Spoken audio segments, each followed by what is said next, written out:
Immortals of Aveum came out in August of 2023 by Ascendant Studios and EA. You play as Jack, as he and Lucium's elite battle mages race to uncover Avium's past to save its future. The game was launched under the EA Originals program, which sees Electronic Arts partnering with indie teams to help publish their game. I believe the first games to be part of the program were Unravel and its sequel.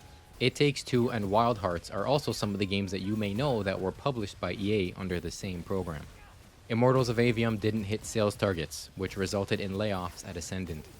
The game came out 3 months ago and is already being shopped around to join Game Pass and PS Plus, which is typically a last-ditch effort to get some extra cash. Around the time of its launch, the game would be competing with Armored Core 6, Baldur's Gate 3, and Starfield. The word around the internet is that the game is criminally underrated, even though some reviews would definitely disagree with that. So let's see what's up. The game starts by describing the Everwar, a war that has seemingly gone on forever between the Rasharn and Lucium. Rasharn are the bad guys, led by Sandrak, who is the main bad guy of the game.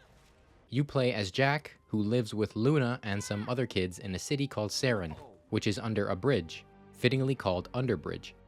The city is mainly known for the lower class and is towering over the Wound, which is a giant hole in the planet that only seems to grow larger. The city is attacked by the Rasharn and you are the only survivor from your home. You go ballistic and find out that you have some powers. This gets the attention of Kirkin, who is the leader of the Immortals, which is an elite division of the army that defends Lucium. You train for 5 years under her before you earn your way into the Immortals. In the game, you do missions and travel across Aveum fighting the Rasharn. My thoughts on this game are going to be pretty scattered in this video, which is fitting because I'm conflicted about some aspects of it. I think it does some things extremely well, while others fall short. Immortals of Aveum is a first-person magic-based action game. You get 3 spells, which are your guns, basically. The blue one is your longer-range semi-auto attack that typically holds around a dozen charges before having to reload. The red one is the shorter-range shotgun equivalent, which has the fewest number of charges. The last spell is the green one, which is a medium-range fully auto attack that does the lowest damage but holds the most amount of charges. You cycle through each spell by using the Y button, and reloading your spells costs nothing except time. While we're talking about the spells, let's just start there. The combat feels pretty good once you get into the swing of things. Each spell has different feedback, sound effects, and use cases, so you'll be switching between them often. Switching will go blue, red, green, and back to blue in that order. I noticed that if you need to switch 2 spells over, and you'll need to hit the Y button twice, if you hit it too fast, it'll only register as 1 press, which can leave you with your pants down as you attempt to switch to the spell that you intended to. With this note, there are some enemies that are resistant to certain spells. The blue dudes need to be killed by using the blue spells. Any other spell will show a little shield marker to let you know that they're resistant to that attack. I wasn't really a fan of this. This kind of goes contrary to the idea of using certain spells in specific situations. But it's a cliche thing and I kind of expected it. You may have noticed that I said blue spells, plural. The game gives you other abilities too, with utility on the D-pad and special attacks on the right bumper. Each ability that you have access to corresponds to one of the 3 colors, so when you're upgrading in the skill tree, they're with the other spells of the same color. Special attacks take up your mana, which you can replenish by using a mana crystal by holding X. Utility charges by itself over time. The world of Aveum feels huge, with large interconnected overlapping areas, with tons of loot to find, and I'm not kidding. Every nook and cranny will have a barrel that you can destroy or a chest to open with either gold, essence, or both. Gold and essence are used at a forge, where you can craft, upgrade, and disassemble gear for Jack. I found that crafting is kinda pointless.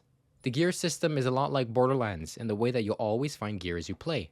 I do think it's smart to upgrade stuff that you like and assume that you'll be using for a while. And even if you stop using it, the game is always throwing money at you, so no sweat. There are side areas and puzzles that will give you good stuff, so go explore. I want to circle back to Jack and the other characters. He's the typical white guy protagonist that I thought I wouldn't like, but he does grow on me. Whoa. The story itself is passable and cliche in many ways, but I found myself really enjoying the characters and their interactions. The writing I think is really well done, with an exception for some jokes which come across as awkward early on. Later in the game, you see the characters change as they get to know you and as the story unfolds. The jokes get better as well. How'd a fucking bird get in here? Oh, good. Do you see it too? I gotta talk about the things that I didn't like, which is the game's performance and the pacing of the combat. First, the performance is remarkably poor on the Series X, and watching comparison videos, even higher end PCs struggle to hold a solid 60. The game on Xbox is almost never a stable 60 frames per second, which comes across jittery and clunky to play. Either the development team didn't optimize the game properly, or it's just a bad look for Unreal Engine 5 games going forward. The last thing about performance that I gotta bring up is the intense pixel breakup around the spell switching arm. It gets extremely blurry and messy looking every time you cycle between the spells. I found this distracting, and I forced myself to ignore it, or I just drive myself insane. The pacing of combat is something that I don't think is tuned quite right. To understand what I'm talking about, let's first break down your movement.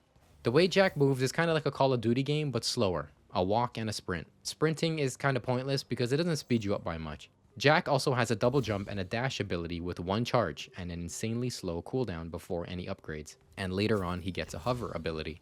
One of your util allows you to pull smaller enemies to you while bringing yourself to the larger enemies. You also have a shield on the left bumper which slows you down to a crawl when you use it, which adds to my issues. Those are the basics for Jack's movement. The problem I have is that enemies counter you in almost every way. The grunt enemies that are super weak and only have a melee attack are the exception. Most of the game's enemies will just appear out of thin air with a mix of grunts, heavy enemies, ranged enemies, and mages. The heavy enemies are sponges and require a lot of attention and time and able to take down. When they get close, their attacks will lunge at you as if they're locked on. A dash is good here, but the slow regen will see you getting hit by the second attack. Ranged enemies shoot pretty rapidly and seemingly aim ahead of you where you're moving. And since the game always throws a handful of them at you, they throw a wrench into your movement patterns, which is fine on its own. The magic users are the main culprit.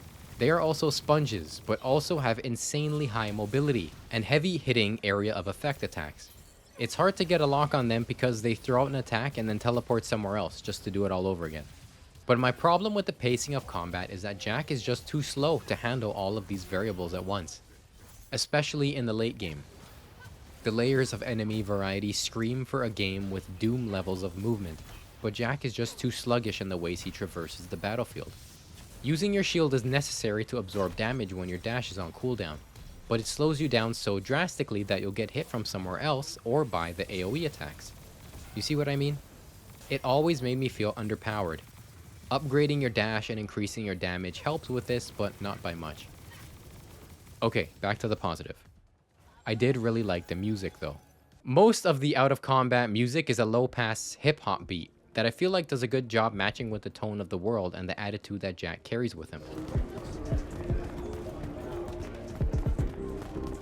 The optional areas have this tense higher pitch that fits extremely well.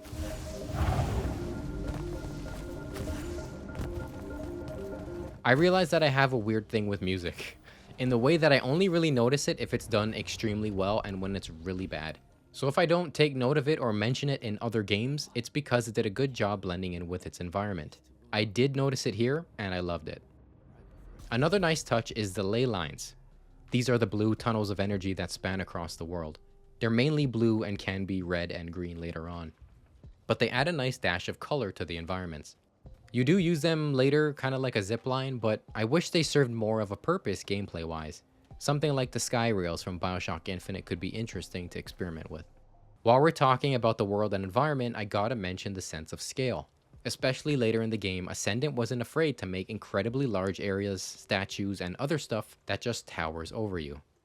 These are a spectacle, and I'm surprised more games don't really do things like this. I don't want to spoil it, but there are times where it feels like you're in the middle of a scripted set piece, and it's awesome.